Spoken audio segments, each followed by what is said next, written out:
Hello, everybody. This is Lou Antonetti. I'd like to welcome you all back to Mindset Match, how to elevate yourself in the game of life. This is our third session, which is brought to you by the Sachem Public Library and available on their YouTube channel. For this session, I like to call these now, they're not a podcast, they're not video, so we're going to call them a slidecast, if that's okay. So during this slidecast with some pictures and voice background, we're going to talk about being authentic and the value in authenticity, because there is only one you, there's only one me, and we all have our own story to tell. And ironically, I received a few emails over the last few weeks asking me to maybe go through some personal things that I've experienced in my life and how I prioritize things in my own life. So before we start this slidecast here, I just wanted to reference life in general and how, according to your life's plan, there are sometimes going to be some things that are not supposed to happen, obviously, but eventually we learn why those things did happen, and hopefully we learned along the way and we took some positive from it. So that's a huge lesson to learn, because I think the longer we try to hold that tight grip on life, the harder it is to hold that grip, and the more we feel out of control as we try to grasp at controlling things as they come. We need to just learn to accept things as they come and learn how to deal with them. So some of the slides we're going to speak about today are some of the tough times that I've went through, some of my ideas on leadership, how to be humble and the importance of humility in life, the importance of family, how to tackle adversity, perseverance, the importance of perseverance, how, life is a marathon, it's not a sprint, and you have to chip away day by day. I have some thoughts on the bigger picture of life as well, where sometimes we get stuck in this microcosm and we think, the world is coming to a crashing end, when it's really not when you take a step back and look at things. I also want to speak about how to maximize your potential and give examples of how I did that. It's definitely no easy feat. And I also like to talk about the importance of slowing down, which is something that I have to take advantage of frequently, and how to reflect on what I've done. So hopefully you can take some things that I've experienced in my personal life. And like I said, I can share things out there, and it's authentic. It's real things that I've dealt with over my 42 years on this planet. And hopefully you can take some things that I've dealt with and how I responded, and it can help benefit you in your life as well. So please sit back, relax, enjoy, and thank you so much once again for tuning in to Mindset Match. And again, this is session 3. So thank you very much.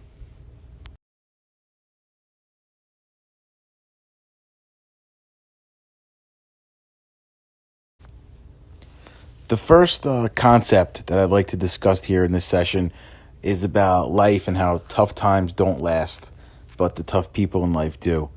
There are definitely going to be some roller coaster times in your life, things that you do not have control over, and things that you wish maybe did not happen. But your reaction to those situations and how you process them as they're going on and after the fact can be a huge game changer for your life and the lessons you've learned from it and what you took from it.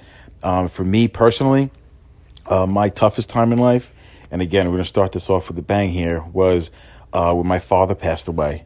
I was about to enter my senior year of college, which is supposed to be your most enjoyable year, almost like a celebration year, which culminates in that graduation. I went to the University of Pennsylvania. My father was so proud. He couldn't wait. My son was going to graduate from an Ivy League school. And for me, I almost knew before I was going to leave for my senior year that he was going to pass away from pancreatic cancer. It's still a topic I have a hard time discussing. It's about 21 years later almost to the day. But for me, one of the toughest times was him being sick, but there was a moment where at some point, and this is pretty late in life, but I didn't know how to tie an actual tie like you wear with a suit or a sports coat. So I had to speak with my dad, stand in the bathroom with him, and ask him, "Hey, Dad, how do I tie a tie?" Now, it wasn't just some random thing I had to ask him about because I really wanted to learn at that point, but I knew in my head that he wasn't going to be around much longer, and I didn't want to learn that from anybody else. So it was so hard for me to stand there in the mirror with him as he was teaching me how to tie a tie, a basic thing, but in the background knowing the one reason why I was asking him to tie this was because I wasn't sure how to do it, and I wanted him to teach me because I knew in the back of my mind that he wouldn't be around much longer. But in his mind, he's there teaching his son how to do this and thinking, oh, this is a great thing I could teach him. It's about time he's learned this. But for me, it was a very emotional, almost a symbolic time. So every time I put a tie on, I remember to that time and think, hey, that's a pretty difficult thing that I had to do. So anytime I'm encountered with something that's really difficult in my life today, I always come back to that time when I had to stand there and ask him how to tie a tie, but also knowing he wasn't going to be around much longer. And that's the only reason why I actually asked him for that help. So that's something that in your life, if you have something that you overcame, some major obstacle, something that you thought was going to be very difficult, once you achieve that, that gives you momentum for the next obstacle you face to overcome that. So it gives you confidence in the challenges that lie ahead for you as well, reflecting back to look at what you overcame prior.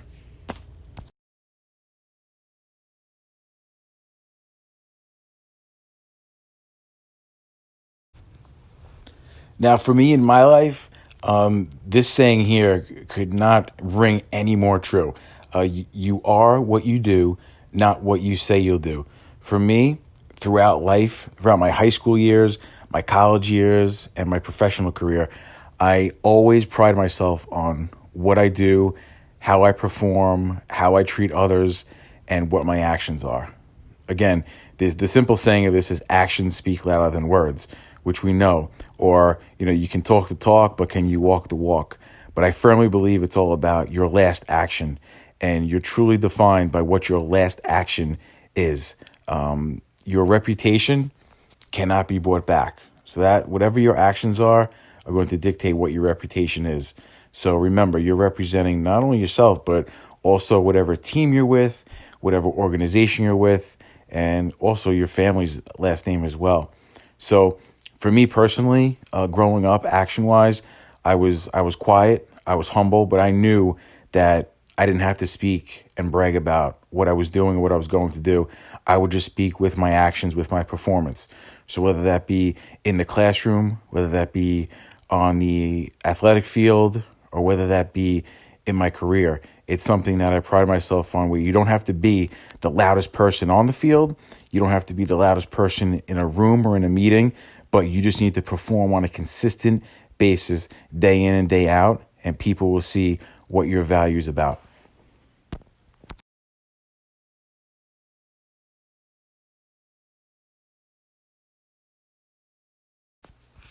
In today's day and age, I feel that humility and people who are humble, they're hard to find.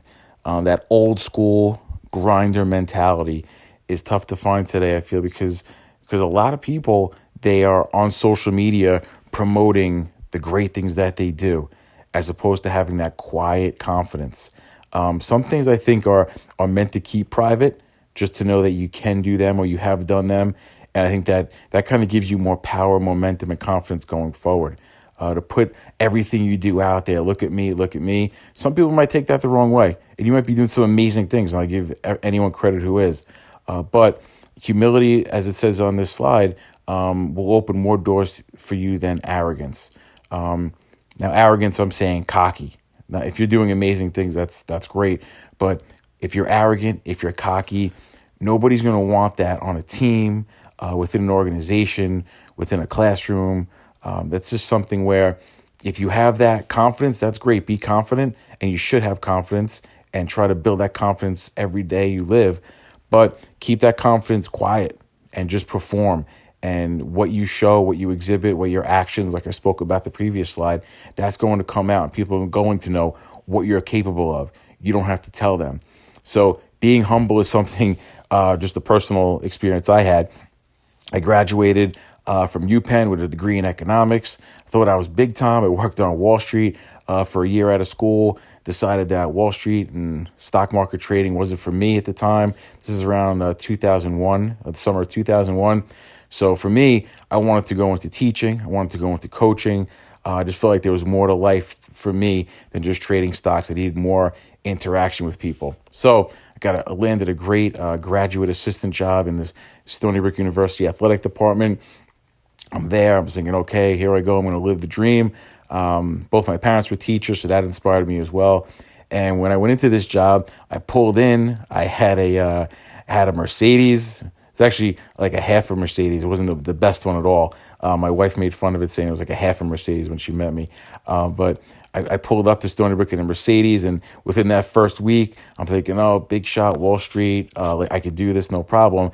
And they said, hey, first year, grad assistant, you need to wear the Wolfie costume for a week. We're going to visit the Children's Hospital. We're going to go to a couple of football games, basketball games. And congratulations, Lou. You're the new grad assistant, so you have to wear the Wolfie costume. And for me, I was always on the field playing, whether it was lacrosse, football. In college, I played lacrosse. So for me to put on the mascot uniform was a totally different mindset. And not to also mention, this thing was very hot. It was over the summer, so I was nervous about that. But I walked into a children's hospital. Everybody thought I looked like Sonic the Hedgehog in the Wolfie costume, if you know what it looks like. The kids were yelling, Sonic, Sonic. But for me, wearing this costume really brought me down to earth a lot. From coming from an area like the New York Stock Exchange, Wall Street, a lot of big hitters in there doing some big things, and I'm there wearing the Seawolf costume after making a career change. So for me, that was a humbling experience, but it also made me appreciate and brought me back down to earth a little bit. Knowing I was humble, but I think my arrogance kind of maybe got to me a little bit with the car I was driving, and I wasn't appreciating the true meaning and value of life. And just wearing that costume kind of knocked me down a few notches and said, hey, you're a regular person just like everybody else, and you're going to have to earn your stripes just like other people do.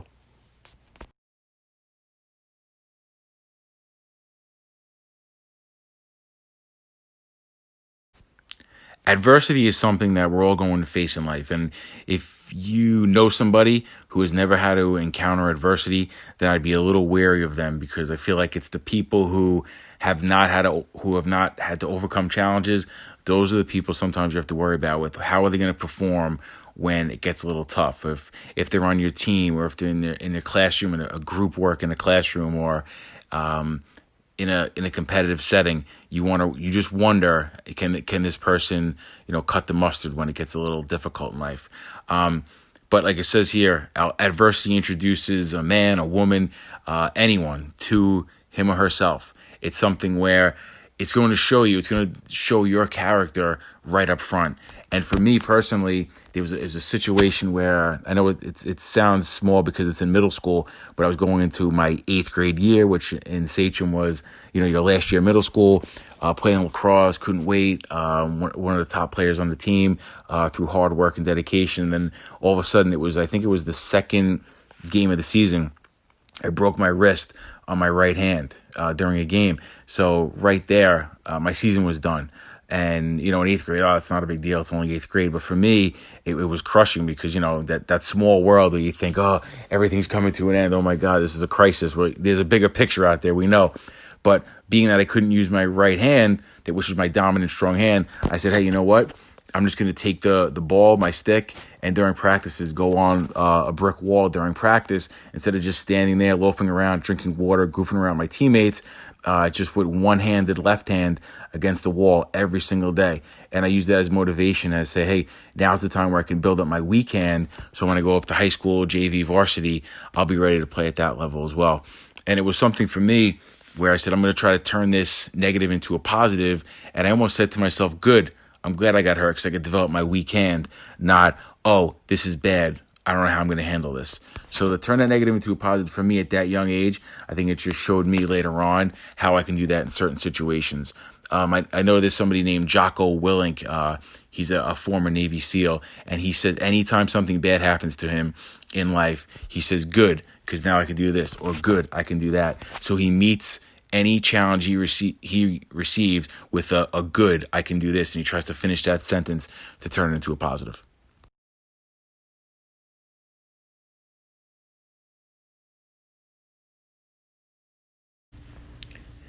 There are many people in life who they want the quick fix, they want the quick success, they want the overnight success, I should say. But persistence is something that can't really be taught. There's a quote by Calvin Coolidge, which basically says nothing in the world can take the place of persistence. And he says that talent cannot replace persistence, genius cannot replace it, and education cannot replace it. Persistence and determination are what make people who they are, and they make them a formidable force. For me, in my life, persistence, perseverance was huge growing up, especially in school. I was not the smartest kid in school, but what I did do is I worked my tail off studying and doing everything I could to succeed in the classroom. Every night I remember, just speaking of persistence, studying for exams. I would literally find a quiet spot in my house, usually in my bedroom, right before I went to bed at night, because I saw some studies where if you study hard before you go to bed, it kind of sinks in better, and go to bed right after it. You don't want to cram the next day. You don't want to cram too hard, early in the day prior to the test. But studying at night, that was my persistence growing up and going through high school. And I literally would memorize sheets of notes. It was painful. Believe me, it was painful. My parents would say, why are you doing this to yourself? But I knew that was the best way to get good grades in school. Now, is it the best way to learn? No, memorization is not. You have to practice and maybe teach to actually know if you know the material. But for me, I put in hours and hours of study at night, and I was after lacrosse practice, football practice. But that persistence really got me to the point where I wanted to get to, eventually going to the University of Pennsylvania and playing lacrosse in college as well. So it's that little bit each day, that focus.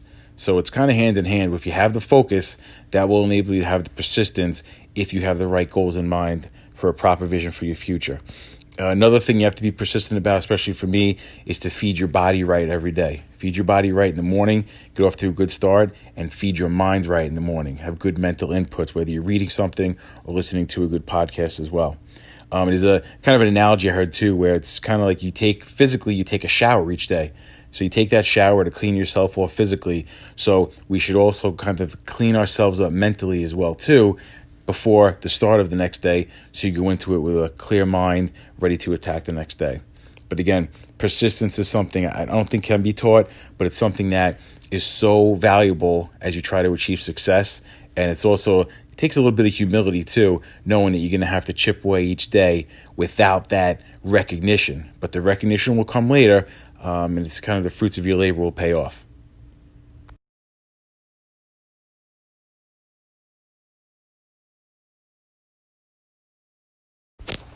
As we approach the end of session 3 here for Mindset Match, I think the biggest piece that we just have to keep in mind is that there's a bigger picture.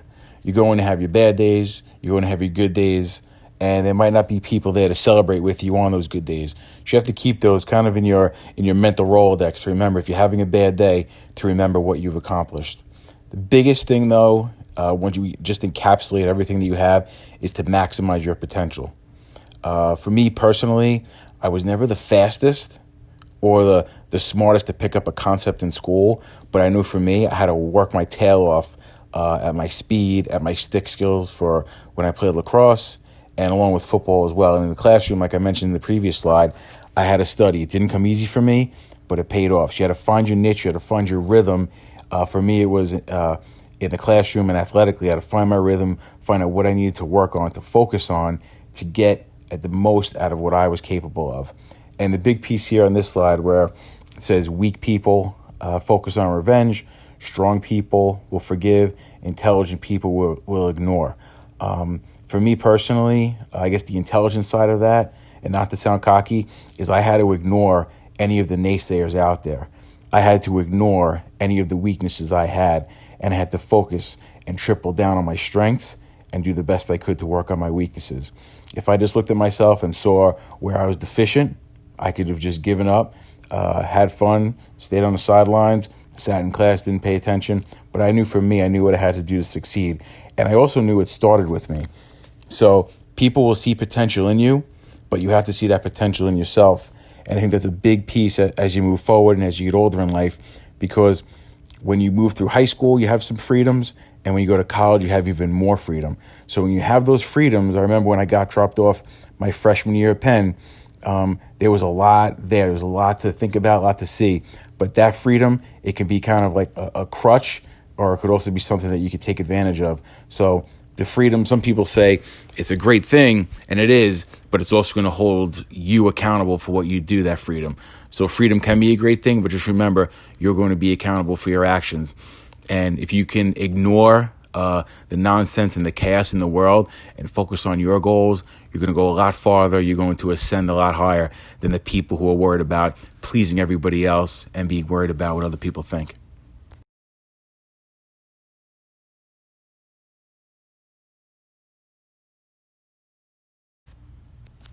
So when we look in the mirror, a lot of us see physical qualities we might like to change. But I think the biggest thing when we look at our reflection in a mirror is looking at ourselves and how we are on the inside and mentally. What I like to say is kind of taking a look in your mental rearview mirror to see what you're about, what your actions say about you, because you are defined by your actions, as I said previously. Reflection is something that coincides with awareness. And I think to be aware of yourself, to be aware of how you interact with others, to be aware of how you make decisions in life, and are you making decisions based on emotion, or are you kind of detaching and being rational when you make a decision? That's a huge piece to have. So reflection for me, when I was in high school, college, and especially now in a professional job, reflection is a big piece because it's all about how you interact and work with others. It's not about how dominant you can be. It's not about how outspoken you can be. It's about how you work with others and do people want to work with you. And it's important to reflect on those actions and are you being humble? Are you taking a tough day and making it into a positive later on? So always look back, as it says here, look back so that the view looking forward is even clearer. Because if that stuff behind you is muddied and you haven't come to peace with anything, then it's going to be difficult to move forward and you're not going to know what you need to fix. So as we finish this session here, just remember also, reflection's big, but also going into a tough situation. Obviously, reflect on a difficult decision, but going into a tough situation or a tough performance, whether it's a public speaking engagement or a presentation in class or athletic performance or a music performance on stage, always try to find that quiet time beforehand. Take 3 to 5 minutes before you go on that stage or go on that field or go in front of those people to kind of just step back and reflect on what you've done to give yourself some confidence, and also just to kind of quiet your mind down to know you're in the present moment right now. Feel your feet on the ground so you can perform at your highest level. And afterwards, obviously reflect on what you do, but don't be too hard on yourself. Nobody's perfect. All right? So please take that into consideration as you move forward. And again, thank you for listening to this session. I have one more slide to go here, and we're going to give you some information on that slide regarding our August slidecast here, which will hopefully be a Zoom meeting in August. Thank you.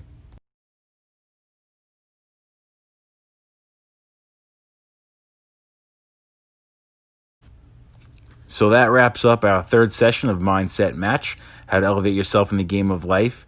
Our August session will be August 12th at 5:30 p.m.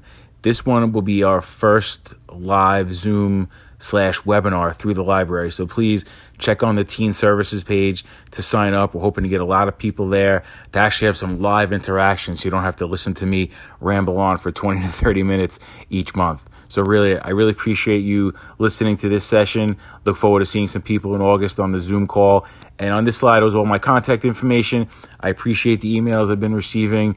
And I'm very fortunate to have this platform through the library to talk about some of my experiences in my personal life, and also as well the experience I've had 9 years as a high school principal to see what kids go through, and hopefully can prepare more kids to go out into college in the real world and be successful. So thanks so much. Have a great week.